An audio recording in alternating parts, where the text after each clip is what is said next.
What's the deal, y'all? This your man, King Eric, the great King Eric, the media assassin, representing rap and wrestling. Let's go. So I want to talk to y'all about how the WWE wasted Shinsuke Nakamura. And let's be real, man.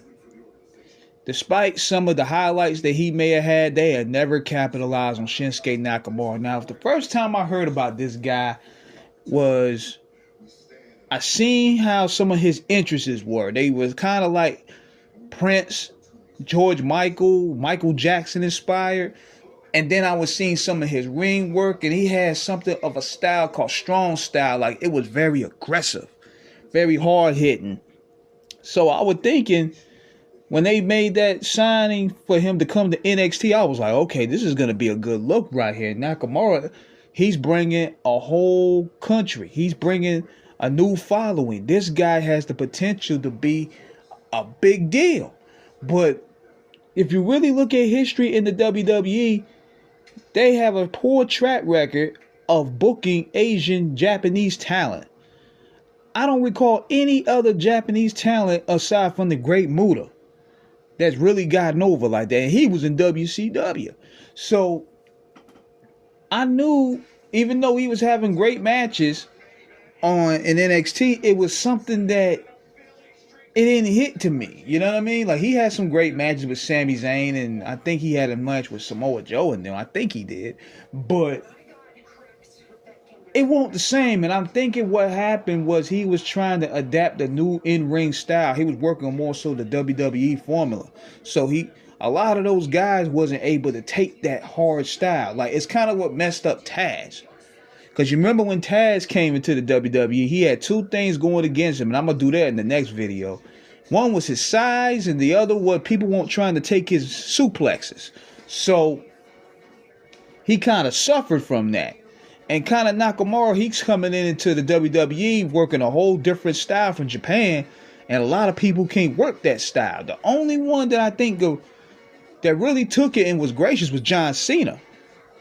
So I knew when he made his debut, despite the ring entrance, despite the glamour and glitz, he was in trouble because the way they debuted him, I think they debuted him in the opening card. They debuted on the opening card of Backlash or SmackDown, one of the two. And then later on, he would have a feud with... Hold on, I'm trying to get my memory together, man, because one of the things that kind of was holding him back, he had the theme music, he had the cult following, it was his lack of English. And Vince McMahon was not good at booking people from an Asian descent. You've seen that with Asuka. It took Asuka years to get her momentum back.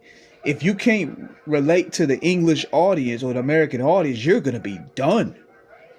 See, WCW had that gift with how they booked the Great Muta. The Great Muta didn't really speak. The Great Muta had a manager.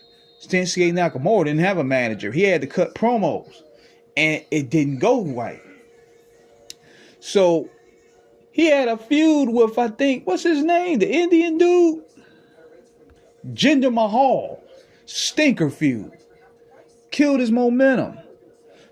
So I'm going to tell you another thing that I think may happen to Nakamura. And this may play a role. If you look at this match with John Cena, this is probably one of the best matches that he had. Credits to John Cena for this. There is a moment in the match where Nakamura dumps John Cena on his head. Almost broke John Cena's neck. Could have broke his neck. Now, in situations like that Cena still was at the time with the Golden Goose. So Vince probably saw that and was like, man, this guy's too reckless. We're going to have to just pretty much, stop his momentum for a minute. So even after that, he wins the Royal Rumble. Nobody really remembers now.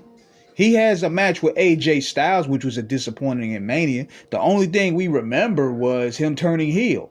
And these three had matches that weren't really memorable. They didn't hit like them Japan matches. You know what I'm saying? Because these guys had to work the WWE formula and it didn't work. So Nakamura will have U.S. title runs here and there, but he will be just lost in the shuffle, man.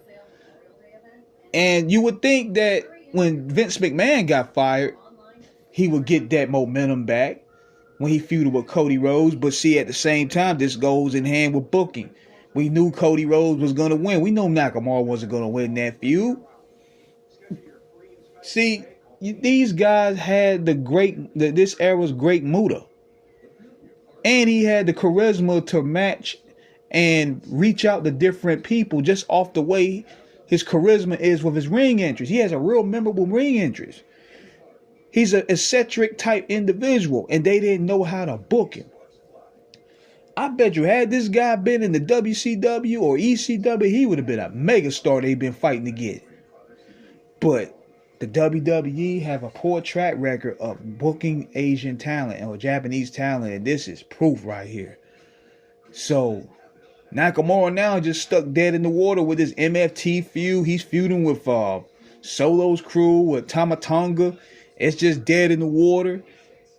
And he ain't got nothing to really do. Like, he's not really doing anything. He just there.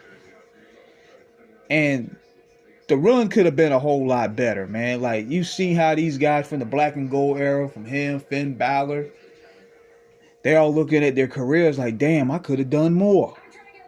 But let me know what you guys think. Do you guys think they wasted Nakamura? Subscribe, hit the like button, please.